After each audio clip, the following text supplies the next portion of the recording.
Hello everyone. आज की इस वीडियो में बात करने वाले हैं कि हमारे शरीर में भोजन का पाचन कैसे होता है। गाइज, सबसे पहले बात करते हैं भोजन की। भोजन में आप बहुत सारी चीज़ों का उपयोग करते हैं, जैसे विभिन्न प्रकार की सब्जियां, विभिन्न प्रकार के फल, विभिन्न प्रकार के अनाज, विभिन्न प्रकार की दाल, विभिन्न प्रकार के ड्राई फ्रूट्स और गाइज बहुत सारी चीज़ें हैं जिनका आप उपयोग करते हैं। गाइज, भोजन से हमें प्राप्त होते हैं पोषक तत्व यानी कि न्यूट्रिएंट्स। देखिए, भोजन से प्राप्त पोषक तत्व न्यूट्रिएंट्स क्या क्या है भैया? नंबर 1 पर बात आती है कार्बोहाइड्रेट। नंबर 2 पर आती है प्रोटीन। नंबर 3 पर आती है साथियों फैट, जिसे लिपिड या वसा कहते हो। नंबर 4 पर आती है वाटर। नंबर 5 पर आती है विटामिन्स और नंबर 6 पर आती है साथियों मिनरल्स, जिसे आप खनिज पदार्थ कहते हो। ये सभी साथियों भोजन के प्रमुख घटक हैं। इनमें से साथियों कार्बोहाइड्रेट, प्रोटीन और वसा, इसका पाचन होता है साथियों हमारे शरीर में। पाचन क्या होता है? जटिल भोज्य पदार्थों को सरल भोज्य पदार्थों में बदलना ही साथियों पाचन कहलाता है। अगर मैं पानी की बात करूं, विटामिन की बात करूं और मिनरल्स की बात करूं साथियों, तो भैया इनका पाचन हमारे शरीर में नहीं होता। मेरा कहने का मतलब यह है साथियों कि आप कुछ भी खा लीजिए साथियों, आपके शरीर में जो पाचन होगा वो कार्बोहाइड्रेट, प्रोटीन और वसा का होगा, यानी कि फैट का होगा। गाइज, इन सभी के पाचन में कौन सहायक होता है? तो मैं आपको बता दूं, इन सभी के पाचन में सहायक होता है एंजाइम।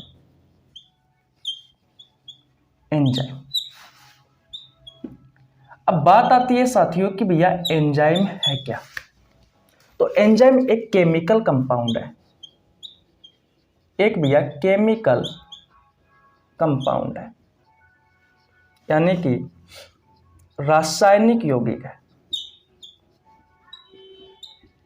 और भैया इस रासायनिक यौगिक का निर्माण कौन करता है?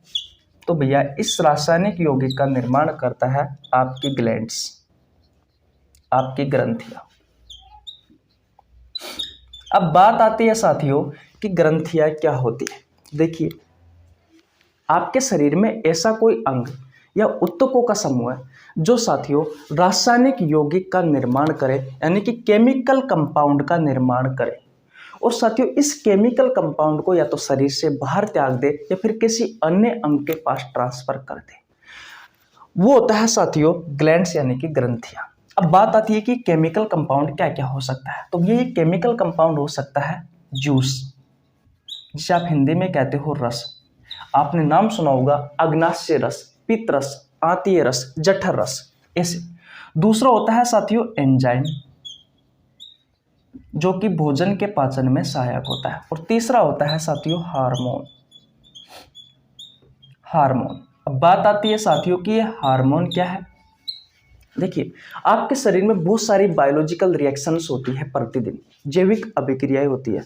उनको साथियों नियंत्रण बनाए रखने का कार्य करता है, उन्हें संतुलन बनाए रखने का कार्य करता है साथियों हार्मोन। गाइज, हार्मोन की अगर आपके शरीर में कमी हो गई, अगर हार्मोन की आपके शरीर में अधिकता हो गई साथियों, तो भैया आपको बीमारी हो सकती है। इसलिए हार्मोन आपके शरीर में ना तो कम होना चाहिए और ना ही अधिक होना चाहिए।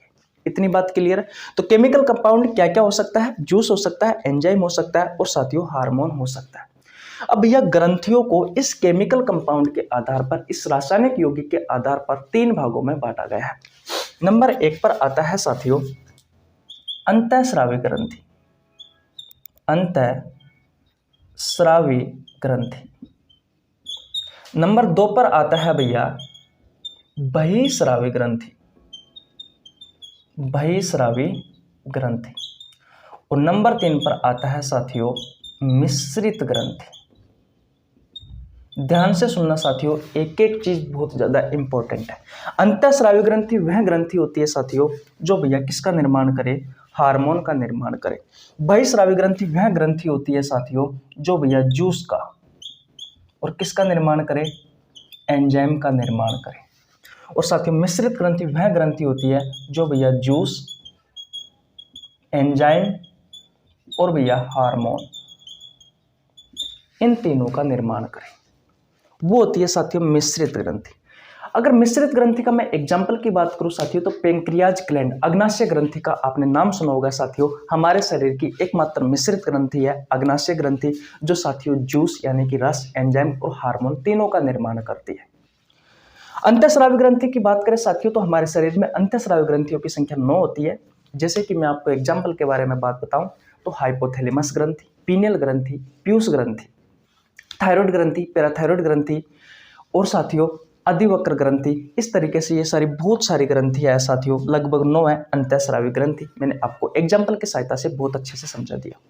बहिस्रावी ग्रंथि की बात करें साथियों तो इसका एग्जाम्पल है जैसे कि लेक्राइमल ग्रंथि, लारीय ग्रंथि, आतीय ग्रंथि, जठर ग्रंथि, ये सभी साथियों किसके उदाहरण है। और लीवर इसका बहुत अच्छा उदाहरण है साथियों बहिस्रावी ग्रंथियों का।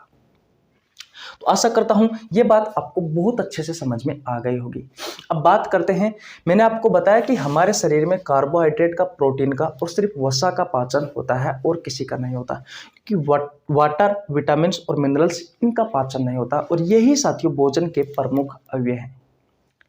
ठीक है, तो अब बात करेंगे कि कार्बोहाइड्रेट का पाचन कैसे होता है, अब बात करेंगे कि प्रोटीन का पाचन कैसे होता है और अब बात करेंगे साथियों कि फैट यानी कि वसा का पाचन कैसे होता है। इतना आपको क्लियर होगा कि साथियों कार्बोहाइड्रेट, प्रोटीन और वसा के पाचन में कौन सहायक होते हैं साथियों, एंजाइम सहायक होते हैं। और एंजाइमों का निर्माण कौन करती है तो भैया आपकी ग्रंथियां करती है। अब कौन सा एंजाइम साथियों क्या काम करता है, किस तरीके से हमारे शरीर में कार्बोहाइड्रेट का पाचन होता है, किस तरीके से आपके शरीर में प्रोटीन का पाचन होता है, किस तरीके से आपके शरीर में वसा का पाचन होता है, अब हम ये बात समझने वाले हैं। गाइज, मेरा नाम रवि है, मैं सभी प्रतियोगी परीक्षाओं के लिए बायोलॉजी पढ़ाता हूं। जो कंटेंट आपको पेड कोर्स में उपलब्ध नहीं होता उससे अच्छा कंटेंट देने की कोशिश करता हूं। आपको हमारे साथ जुड़ने के लिए 1 रुपये देने की आवश्यकता नहीं है, सिर्फ आपको हमारे चैनल को सब्सक्राइब करना है, बेल आइकन को प्रेस करना है, जिससे आपके पास हमारे वीडियो का नोटिफिकेशन टाइम टू टाइम पहुंच सके। और बात बताऊं साथियों आपको मैं, तो ये वीडियो सभी प्रतियोगी परीक्षाओं के लिए उपयोगी है। इसमें मैं आपको बहुत सारी जानकारी देने वाला हूं जो आपसे आपकी प्रतियोगी परीक्षाओं में पूछी जाती है। गाइज, स्क्रीनशॉट ले लीजिए। अब हम चलते हैं कि भैया कार्बोहाइड्रेट का पाचन कैसे होता है हमारे शरीर में, प्रोटीन का पाचन कैसे होता है और वसा का पाचन कैसे होता है। इससे आपको पूरा ये समझ में आ जाएगा साथियों कि हमारे शरीर में भोजन का पाचन कैसे होता है। और यही हमारा आज का टॉपिक है कि हमारे शरीर में भोजन का पाचन कैसे होता है। तो आइए समझते हैं कार्बोहाइड्रेट के पाचन के बारे में। सबसे पहले स्क्रीनशॉट नहीं लिया है तो स्क्रीनशॉट ले लीजिए, आगे चलते हैं। ले लिया स्क्रीनशॉट? ओके भैया, देखिए भैया, अब बात करते हैं कि भैया हमारे शरीर में कार्बोहाइड्रेट का पाचन कैसे होता है। तो आप हेडिंग क्या लगाओगे, कार्बोहाइड्रेट, कार्बोहाइड्रेट। सबसे पहले मुझे ये बताओ साथियों कि कार्बोहाइड्रेट के स्रोत क्या क्या है जिनसे आपको कार्बोहाइड्रेट मिलती है। तो देखिए भैया, यह है स्रोत। जितने भी फल है साथियों, सभी जूस, मिठाइयाँ, रोटी, ब्रेड, शहद, गन्ना, गुड़, चीनी, आलू, मक्का, चावल, इन सभी में साथियों कार्बोहाइड्रेट भरपूर मात्रा में पाई जाती है। यानी कि आप अगर इनका सेवन करते हो तो आपको साथियों कार्बोहाइड्रेट प्राप्त होती है। इतनी बात क्लियर है। गाइस, याद रखना कार्बोहाइड्रेट को हम स्टार्च या मंड की फॉर्म में उपयोग में लेते हैं, यानी कि स्टार्च या मंड की फॉर्म में खाते हैं। तो कार्बोहाइड्रेट को हम किस रूप में खाते हैं, स्टार्च के रूप में। गाइस जो स्टार्च होता है ये पादपों का संचित भोज्य पदार्थ कहलाता है। आपसे आपके प्रतियोगी परीक्षाओं में क्वेश्चन पूछा जाता है कि भैया पादपों का संचित भोज्य पदार्थ कौन सा है, तो स्टार्च है। ये पेड़ पौधों की जड़ों से प्राप्त होता है साथियों अधिकतम। ठीक है, अगर आपसे क्वेश्चन पूछा जाए कि भैया हमारे शरीर का संचित भोज्य पदार्थ कौन सा है, तो गाइस कौन सा है, ग्लाइकोजन है। इतनी बात क्लियर? ओके भैया, अब स्टार्च का हमें पाचन करना है साथियों। देखिए मैंने कहा कि कार्बोहाइड्रेट को हम किस फॉर्म में खाते हैं, स्टार्च या मंड की फॉर्म में खाते हैं साथियों। अब हमें स्टार्च का पाचन करना है। तो देखिए आपका जो माउथ होता है, माउथ, इसमें साथियों सलाइवरी ग्लैंड्स होती है, सलाइवरी ग्लैंड्स यानी कि लारीय ग्रंथि। और लारीय ग्रंथि साथियों एक बहिस्रावी ग्रंथि है जो किसका निर्माण करती है भैया, रस का और एंजाइम का। ठीक है, ये किसका निर्माण करेगी, लार का निर्माण करती है लारीय ग्रंथि। और लार में साथियों दो एंजाइम पाए जाते हैं, एक पाया जाता है साथियों लाइसोजाइम एंजाइम और एक पाया जाता है साथियों टाइलिन एंजाइम। अब देखिए ptyalin amylase enzyme, ptyalin amylase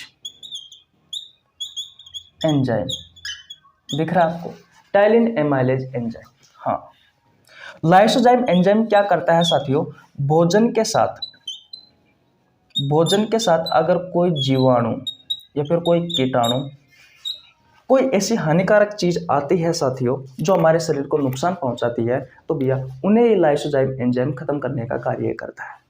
इतनी बात क्लियर है? ये लारीय ग्रंथि से लार से ये जो दूसरा एंजाइम निकलता है टाइलिन एमाइलेज एंजाइम, ये क्या करता है साथियों, इस स्टार्च को माल्टोज में कन्वर्ट करता है, माल्टोज शर्करा में कन्वर्ट करता है। याद रखना साथियों जो स्टार्च होता है ये एक पॉलीसेकेराइड कार्बोहाइड्रेट है, पॉलीसेकेराइड कार्बोहाइड्रेट है। और जो माल्टोज शर्करा है साथियों ये भैया ओलिगोसेकेराइड कार्बोहाइड्रेट है, ओलिगोसेकेराइड कार्बोहाइड्रेट है। तो सबसे पहले साथियों मैंने क्या बताया कि कार्बोहाइड्रेट को हम स्टार्च की फॉर्म में खाते हैं। स्टार्च एक पॉलीसेकेराइड कार्बोहाइड्रेट है।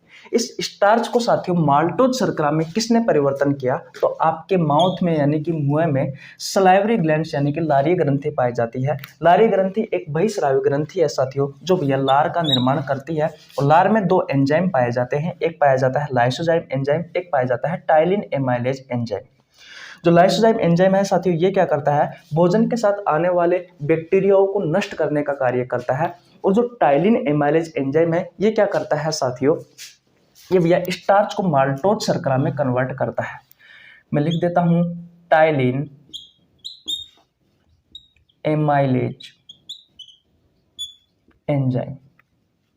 इतनी बात क्लियर है? अब साथियों माल्टोज शर्करा में कन्वर्ट करने के बाद में भी साथियों कार्बोहाइड्रेट का पूर्ण रूप से पाचन नहीं हुआ। अब साथियों कार्बोहाइड्रेट का पूर्ण रूप से पाचन करते हैं भैया, हम आगे तोड़ते हैं किसको, माल्टोज शर्करा। तो देखिए जो स्मॉल इंटेस्टाइन होती है, आपकी जो छोटी आंत होती है, उस छोटी आंत में साथियों एक एंजाइम पाया जाता है माल्टेज एंजाइम। कहाँ पाया जाता है साथियों, आपकी छोटी आंत में पाया जाता है। और ये भैया इस माल्टोज शर्करा को किस में तोड़ता है, ये तोड़ता है भैया ग्लूकोज प्लस ग्लूकोज में। कार्बोहाइड्रेट की जो सबसे छोटी इकाई होती है साथियों वो होती है भैया ग्लूकोज।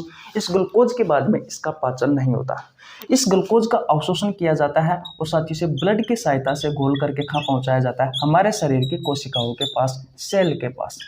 गाइज सजीवों की जो सबसे छोटी इकाई होती है वो होती है साथियों कोशिका। और कोशिका साथियों सजीवों की क्रियात्मक व संरचनात्मक इकाई होती है। इतना आपको ध्यान रखना है। कोशिकाओं के पास साथियों ग्लूकोज पहुंचा C6H12O6 के रूप में।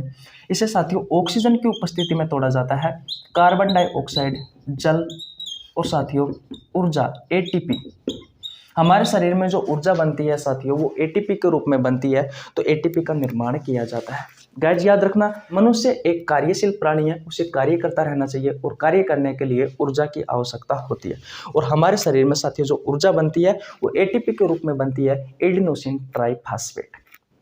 बोलो साथियों, कुछ इस तरीके से हमारे शरीर में कार्बोहाइड्रेट का पाचन होता है। स्क्रीनशॉट ले लीजिए, एक बार और रिवीजन करवाता हूँ। देखिए, ये कार्बोहाइड्रेट के स्रोत है, जितने भी आपने देखे ये सभी, इन सभी से आपको कार्बोहाइड्रेट प्राप्त होती है। कार्बोहाइड्रेट को साथियों हम स्टार्च के फॉर्म में खाते हैं। स्टार्च को साथियों आपकी लार में एक एंजाइम होता है, टाइलिन एमाइलेज एंजाइम, वो किस में कन्वर्ट कर देता है साथियों? माल्टोज शर्करा में कन्वर्ट कर देता है। माल्टोज शर्करा एक ओलिगोसैकेराइड कार्बोहाइड्रेट शर्करा है। इतनी बात क्लियर है? ओके।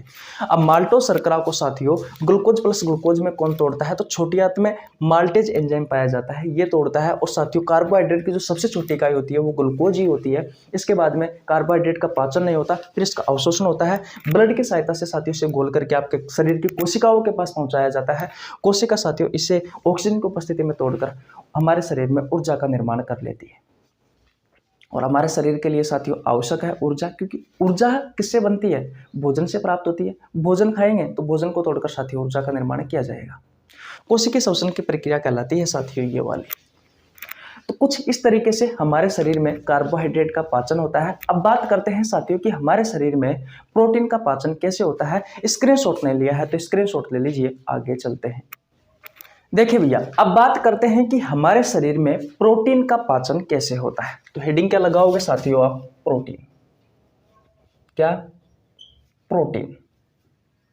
तो सबसे पहले प्रोटीन के स्रोत के बारे में बात करते हैं। कहने का मतलब साथियों, जिसके खाने से आपको प्रोटीन प्राप्त होती है।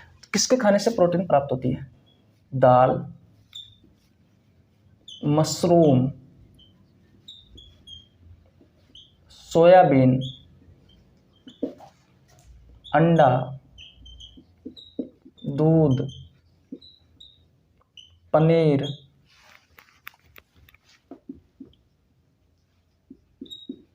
और मांस। इन सभी से साथियों आपको क्या प्राप्त होती है भैया? प्रोटीन प्राप्त होती है। इस बात का आपको ध्यान रखना है। ओके, यह रहा साथियों प्रोटीन।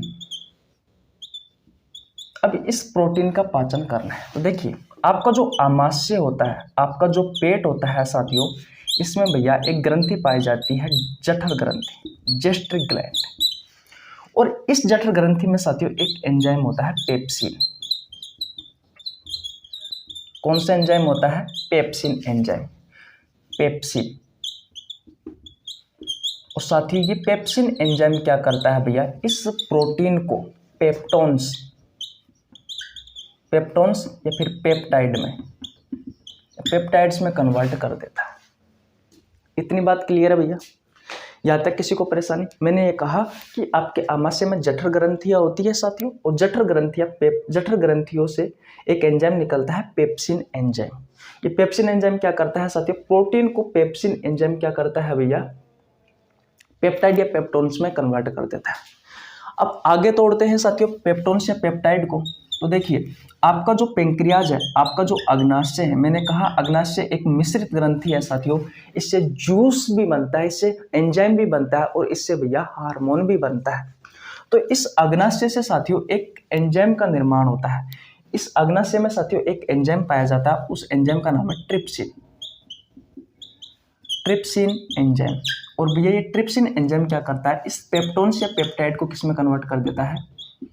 अमीनो एसिड में कन्वर्ट कर देता है।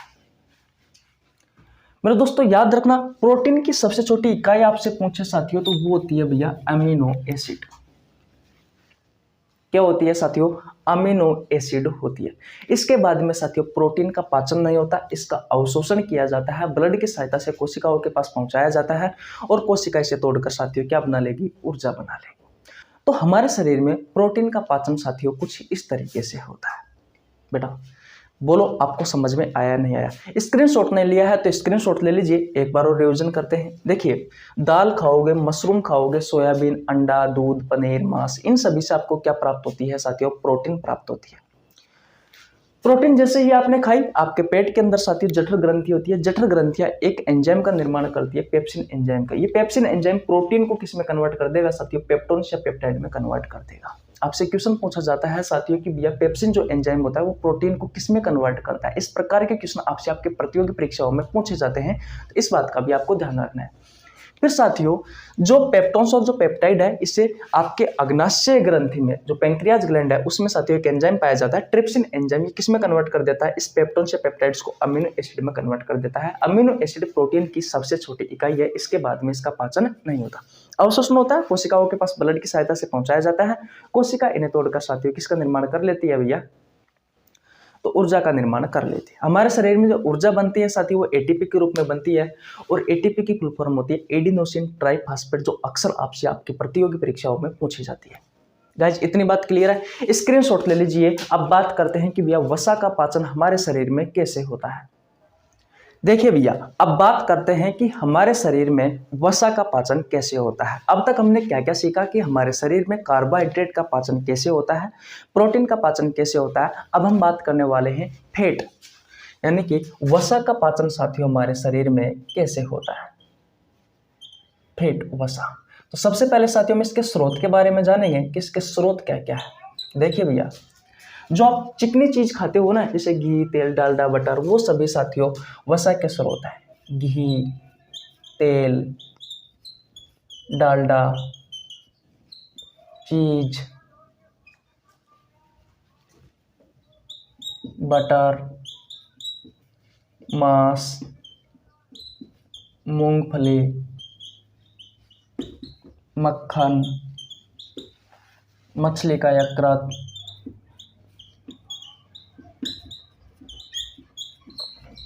इन सभी से साथियों आपको क्या प्राप्त होती है भैया? वसा प्राप्त होती है। ये सभी साथियों वसा के स्रोत हैं। इतनी बात क्लियर है मेरे दोस्तों? ओके भैया, अब बात करते हैं भैया वसा की। देखिए वसा जो होती है साथियों, जैसे ही आप वसा को खाते हो, यानी कि ये चीजें खाते हो, तो आपको वसा प्राप्त होती है। तो सबसे पहले क्या होता है, आपके आमाशय में एक एंजाइम पाया जाता है, जठर लाइपेज एंजाइम। जठर लाइपेज एंजाइम ये क्या करता है साथियों? वसा को बड़ी बड़ी गोलियों के रूप में तोड़ता है। वसा को बड़ी बड़ी गोलियों के रूप में तोड़ता है। मैं लिख देता हूं, बड़ी बड़ी गोलियां। इतनी बात क्लियर है? ओके भैया, आगे चलते हैं। अब होता क्या है साथियों, वसा की इस बड़ी बड़ी गोलियों को छोटी छोटी गोलियों में तोड़ने का कार्य कौन करता है? तो भैया आपने नाम सुन रखा होगा साथियों, पित्रस। ये पित्रस के बारे में साथियों आपसे आपके प्रतियोगी परीक्षाओं में बहुत सारे क्वेश्चन पूछे जाते हैं। पित्रस का निर्माण होता है साथियों लीवर में, आपके यकृत में। ये जमा जाकर होता है साथियों पित्ताशय में, और ये कार्य करता है साथियों छोटी आंत में। बहुत सारी प्रतियोगी परीक्षाओं में पूछा गया है कि पित्रस का निर्माण कहाँ होता है, तो याद रखना दोस्तों लीवर में होता है। लगभग 700 से 800 ml प्रतिदिन साथियों आपके शरीर में पित्रस का निर्माण होता है। पित्रस का जो पीएच मान है वो है साथियों 7.5 से लेकर के 8.5। इसकी प्रकृति साथियों क्षारीय होती है। इसका रंग हरा होता है साथियों विलिवर्डिन वर्णक के कारण। ये पित्रस क्या करता है साथियों, वसा की बड़ी बड़ी गोलियों को छोटी छोटी गोलियों में कन्वर्ट कर देता है। छोटी छोटी गोलियों में कन्वर्ट कर देता है। इतनी बात क्लियर है? अब वसा हमने खाई, आमाशय में जठर लाइपेज एंजाइम ने बड़ी बड़ी गोलियों के रूप में तोड़ा वसा को। फिर साथियों पित्रस आया, पित्रस ने वसा की बड़ी बड़ी गोलियों को छोटी छोटी गोलियों के रूप में तोड़ा। ये साथियों क्या कहलाता है? वसा का पायसीकरण।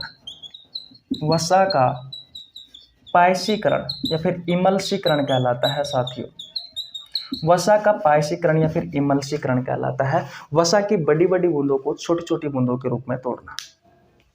इतनी बात क्लियर? ओके, और बात करते हैं साथियों आगे। तो वसा की जो छोटी छोटी गोलियां होती है, इनको भैया वसीय अम्ल प्लस ग्लिसरॉल में कौन तोड़ता है भैया? तो देखिए आपका जो आमाशय होता है ना साथियों, सॉरी आमाशय नहीं, अग्नाशय। इस अग्नाशय में साथियों लाइपेज एंजाइम पाया जाता है। ये लाइपेज एंजाइम क्या करता है साथियों, इस वसा की छोटी छोटी गोलियों को वसीय अम्ल प्लस ग्लिसरॉल में तोड़ देता है। और याद रखना मेरे दोस्तों, वसा की जो सबसे छोटी इकाई होती है साथियों, वो होती है भैया वसीय अम्ल। इसके बाद में वसा का पाचन नहीं होता, इसका अवशोषण किया जाता है, ब्लड की सहायता से कोशिकाओं के पास पहुंचाया जाता है। कोशिका इन्हें तोड़कर साथियों ऊर्जा का निर्माण कर लेती है। तो साथियों, हमारे शरीर में भोजन का पाचन कुछ इस तरीके से होता है। सबसे पहले मैंने आपको बताया कि साथियों हमारे शरीर में सिर्फ 3 चीजों का पाचन होता है, कार्बोहाइड्रेट, प्रोटीन और वसा। कुछ भी खा लीजिए साथियों, आपको ये 3 चीजें ही प्राप्त होती है, कार्बोहाइड्रेट, प्रोटीन और वसा, जिनका पाचन होता है हमारे शरीर में। जैसे विटामिन्स होते हैं, वाटर होता है और साथियों कुछ मिनरल्स होते हैं, इनका हमारे शरीर में पाचन नहीं होता। तो किस तरीके से आपके शरीर में कार्बोहाइड्रेट का पाचन होता है, किस तरीके से आपके शरीर में प्रोटीन का पाचन होता है और किस तरीके से आपके शरीर में वसा का पाचन होता है, इन सब के बारे में साथियों हमने बहुत अच्छे से जाना। तो ओवरऑल आपको ये समझ में आया साथियों कि भैया कौन कौन से एंजाइम आपके भोजन के पाचन में सहायक होते हैं, यानी कि कार्बोहाइड्रेट के पाचन में सहायक होते हैं, प्रोटीन के पाचन में सहायक होते हैं और वसा के पाचन में सहायक होते हैं। तो गाइज आशा करता हूं ये वीडियो आपको बहुत अच्छे से समझ में आ गई होगी। स्क्रीनशॉट नहीं लिया है तो स्क्रीनशॉट ले लीजिए। तो बताइए कैसी लगी आपको वीडियो। अगर वीडियो अच्छी लगी हो तो वीडियो को लाइक कर दीजिए, आपके छोटे भाई के लिए एक प्यारा सा कमेंट कर दीजिए, चैनल पर नया तो चैनल को सब्सक्राइब कर लेना, बेल आइकन को प्रेस कर लेना, जिससे आपके पास हमारी वीडियो का नोटिफिकेशन टाइम टू टाइम पहुंच सके। मिलते हैं दोस्तों नेक्स्ट वीडियो में, तब तक के लिए जय हिंद जय भारत।